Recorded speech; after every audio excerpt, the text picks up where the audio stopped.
122 of the 77 Club. Harry, start with the socials. The Wall 77 Club on Facebook and Instagram, at 77 Club Podcast on Twitter. And again, let's shout out our YouTube. Great first week. Please subscribe to that. The Wall 77 Club on YouTube too. Also here, Dan Bayliss. Yeah, hello, Wolves fans. And Jack Williams. Hello. Harry, it was meltdown on Twitter after the game, rightly so. Team came out. I'll run through that just very quickly for you if I can find the lineup because I can't actually remember it. We got Patricia in goal, Bolly, Cody, Sace, Semedo making his debut, Neves, Matinho, Vinagre, Traore, Jimenez, Neto. No Pedence, so must be injured. Just thoughts on that starting 11 to begin with, Harry, because it's pretty much what you said it was going to be. Yeah, the only one was Pedence, was it? But I believe it was a shoulder injury. But to be fair to Neto, the man who would have been probably left out for Pedence, Neto was probably the only player on the night who could have held his head high. But yeah, the team was what we expected, but none of them performed, did they? An absolutely shocking performance, which I'm sure we'll get into. Bayliss, Jared Bowen, I think, had scored 1 goal for West Ham since he moved from Hull in January. He scored 2 against Wolves. Took him well. Fair play to him. They were quicker than us at a dead ball situation, which is just really sloppy. Ball might have been rolling, but... Ball wasn't dead, was it? Fair play to them. They reacted quicker. Good finish for the first one. Good finish for the second one. Got no qualms about it. Wolves were shite. We're going to get onto that. But from West Ham's perspective, I thought they played the game really well. They did a Wolves on Wolves. Jack, it was a classic counter-attacking move, wasn't it? Fouled by Bolly on the halfway line, but that ball was moving, but the organisation of the defence just was not there. We completely went to sleep and we just never seemed to recover. We didn't start well either. It was one of those games, though, where I woke up the next morning thinking, did that actually happen? Because it kind of like felt like it wasn't real. It was like a dream because I just did not see it coming at all. Even when I saw the team, even with Podence having a bit of a knock, I felt confident. And it's a team that we've done so well against in the Premier League that to go and suffer our biggest Premier League defeats as we come back up to them, a team that hasn't got a point yet this season, it's just shocking. Just every area of the pitch, they were better than us. They wanted it more. Granted, yeah, they might have caught us out with a quick free kick, but we just need to defend better, man. We went back to the Roger Johnson school defending in parts, so just back off. Oh, they've scored. And it's just, I was shocked, really. Harry, we were talking about Sace last week and a bit of his decision-making against Manchester City. We sort of ended up giving him the benefit of the doubt almost because we said, oh, it's Manchester City, the opposition is so much stronger. But this is West Ham, like Jack said, not a single point on the board for them in the run-up to this game. 3 for them now, level with Wolves. Just your thoughts on Romain Sace? It weren't just Sace. It was Bolly, it was Cody, it was all the defenders, really. It was shocking. First half, they could have been 4-0 up, never mind 1-0 up. For the first goal, which you mentioned, they got the advantage. Bowen ran at Sace. Sace just kept jockeying away, no challenge and a goal. Nobody was good, apart from Neto. Neto did okay. And Cody, man, on that one when Antonio ran at him and he got booked and then he got ran at again, got absolutely skinned. I mean, for Connor Cody, I'm just going to say it. Passing, 10 out of 10. Leadership, 10 out of 10. Defending, 2 out of 10. The bloke can't defend 1-on-1. 2 out of 10. The bloke can't defend 1-on-1, but congratulations because he's got a 5-year deal today, so don't listen to me. What more to celebrate? But it weren't just Cody. Sace was bad defensively, and I've seen a lot of people calling for Sace to get dropped and Bolly to switch to the left centre-back, bring Hoover in, who did all right when he come on, but the game's already over. Put in right centre-back.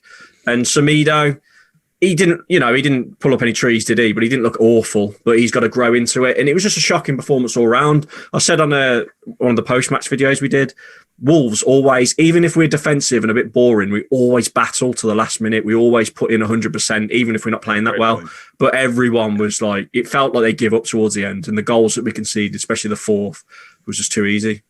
You mentioned there Nelson Semedo became the how manyth player to play for a single side in the Premier League? Would you hazard a guess? No idea. 14th player for Wolves, which is 3 more than any other side in the competition. Bayliss, I'm going to give you the floor now. This could be your Pedro Neto moment of the 1920 season. Are you going to do it for Nelson Semedo? I think so. You called him Pap, among other awful words, but I'll give you the floor. Pap was the most polite word I used for Nelson Semedo. The man is trouble. Having watched him play, whatever it was, half and a bit of football. That's trouble. Gets quick feet, skillful, yeah, not taking that away from him. He might create a few chances. He got dispossessed the wrong side of the ball umpteen times. didn't get back, left a massive hole defensively, and he looks a bit shaky at the back. That's not what you need when you're trying to replace Matt Doherty, who's actually pretty good defensively. He really worries me, Semedo. If he can't defend and he keeps turning over possession down the right wing, especially in high areas, and not getting back, that's big trouble. Because I thought Hoover came on and played pretty well, kept it tight, tidy, fine. But I didn't like the look of Semedo at all, which obviously now means he will be the best player in the Premier League. Fine. I've called him shit. A case for the defence, Jack, on Nelson Semedo.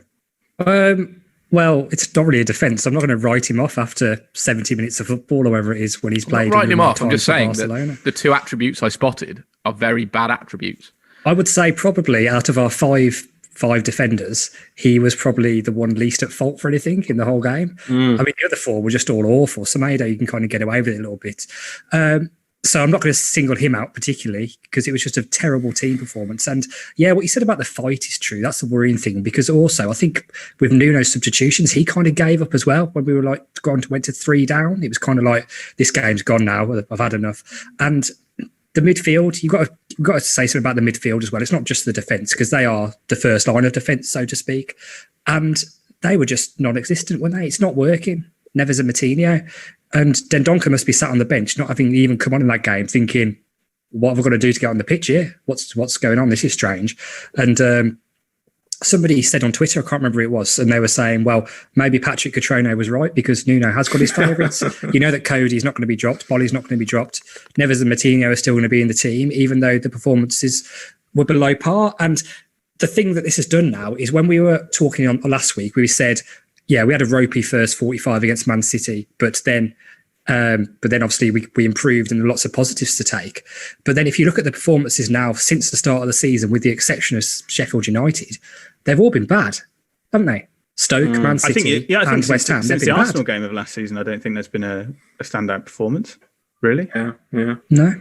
And that's worrying, because Nuno is all for the performance needs to be good, but that's the worst performance that I think might have had under Nuno. Definitely it's the worst performance since we come back up into the Premier League. We had some ropey ones, obviously, against Fulham and Villa and Huddersfield, but that's got to be the worst. It wasn't just defensively, it was going forward as well, wasn't it? I can't think of many. Did we even create a chance? Thinking back, I can't really think of any. Jimenez, he had to come deep. Was it? Yeah, Neves. That was it, really. But Jimenez had to keep coming deep because he was getting no supply. We was giving it to Traore because we had no other ideas, and he weren't really doing much either. So he weren't interested. Yeah. It was going forward was just as worrying as defensively. So, and we're playing West Ham. I got a lot of stick online as well for saying they're relegation fodder, which they're not amazing. Their bloody fans were protesting the bloody board and everything in the first game of the season when they lost to Newcastle. Yes, they played a bit better against Arsenal, and they obviously smashed us, but we've got to be beating West Ham if we want to push for the top 6. No offence to West Ham, but yeah, that's what I think. Their setup was perfect though, Harry. Yeah, they did us, didn't they? I think you said they counter-attacked us like we do. Yeah, they did. They had 5 men in the box at all times. We put in, I dread to think how many crosses we just lumped into their box and to head away. Both centre-backs had aspirin at half-time. Alan Irvine outwitted Nuno. It was Alan Irvine, wasn't it? That's the thing I was going to say, because obviously you got David Moyes self-isolating at home. He's on a Zoom chat to Alan Irvine. I mean, he's outfoxed Nuno, which makes me think his microphone must have been on mute throughout the whole thing for that to actually happen, right? So maybe that's outfoxed by the Hammers, and there was, it was just a strange game, wasn't it, Jack? Because I was watching it. And I think, and I've said it before, and I've said it on the group and in videos, is that now I'm starting to see a decline game on game of these games being played behind closed doors, where the quality of football is getting less and less every game. And that's even from the sides that are winning. And I mean, to be honest, things like having fans in ground is just paramount that it happens, doesn't it? Yeah, I do think we are probably one of the clubs that not having that atmosphere, I mean, we probably suffer one of the most for. I know Nuno's come out and said that before, that they've really been missing the fans. And you think back to, we mentioned it last week, when we scored that goal against Man City to get back to 2-1, the place would have been rocking then, and that could have honestly gone on to make the difference. But everyone always goes on about, oh God, how Liverpool with no atmosphere, but everyone really knows they just sing You Never Walk Alone and sit down for the next well, yeah, that's true. And everyone's going on about Leeds. But honestly, I think we are, when we're on form, we've got some of the best home and away support in the country. And it's got to be less motivated as a professional to play in front of absolutely nobody rather than play in front of the fans who adore you and will cheer you on. So that's it's not an excuse because it's the same for everybody. It's not an excuse because the performance was just really, really poor and disappointing. And questions have got to be asked, start to be asked. And now we're looking at the date and we're looking at recruitment, and people are starting to get worried. And I'm not going to say I'm a pant wetter, but because you got to trust the system and trust the Fosun process. But there's questions that need answering. Do you know what's really distressing is that at the end of last year, when we had that bad run, lost at Sheffield United and stuff, and we were calling them out for having no fight, crap performances and all that stuff, we were angry because we knew we were so much better. What's really worrying me now is because it's a new team, it's a new setup, there are new players in there that haven't gelled yet. I don't know if we are any better yet.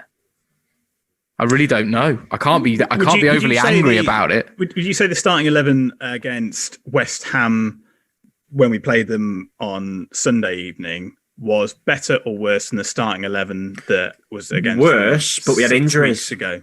We've got injuries at the moment. Obviously, Marcel's out. Johnny's out. Johnny's a huge miss, by the way. And Marcel, to be fair. Pedence is out. Obviously, Jota's banging goals in for Liverpool. So, yeah, it's definitely weaker. But we have suffered a few key injuries early on, which doesn't help at all. Doesn't matter, though. That happens.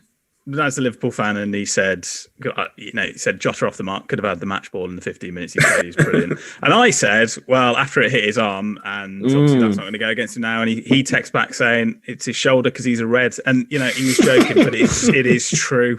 I still think if you are a good football player and you get dropped into the Liverpool team or the Man City team, you're going to get more chances as an attacking player.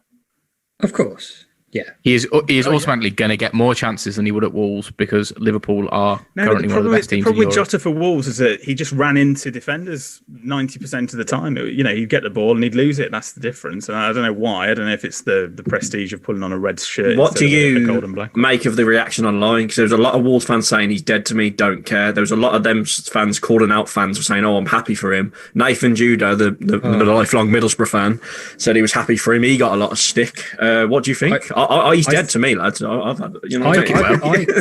agree with the people who I think were saying, once he doesn't play for Wolves, I'm not bothered if he scores or doesn't. I wasn't particularly. I didn't watch the Liverpool game. I didn't watch it thinking, oh, Jota's going to come on in a minute. He's gone. He's out of the plans. Thank you for what he has done. But we have to move on. And if psychologically, it's like you've still been in love with your ex-girlfriend, isn't it? Yeah. It's just one of those strange things. And you're never actually going to move on. if you're still just watching out for him all the time, and eventually we're going to come up against him, and we've got to compete with him and try and beat him and his new team. So I don't get. You just know with Wolves, he's going to score. Like, it's inevitable. Anyone that's played at Wolves and goes somewhere else scores against us. For the record, I'm not in love with Jack's ex-girlfriend anymore. So just as long as you put that to bed. Right. Okay. Well, was there any standout performances? Harry, was there someone that maybe did themselves proud, or was it just must do better all way round on the 90-minute? Just like I said, Neto had a few decent runs, didn't he? Put a bit of effort in. Jimenez couldn't get into the game, but everyone was shocking to a man, to be honest. Tricio? He made a few good saves first half. Yeah, good shout. Yeah, could have been 8. Yeah. We will talk about Connor Cody's new deal, actually, just while we got you there.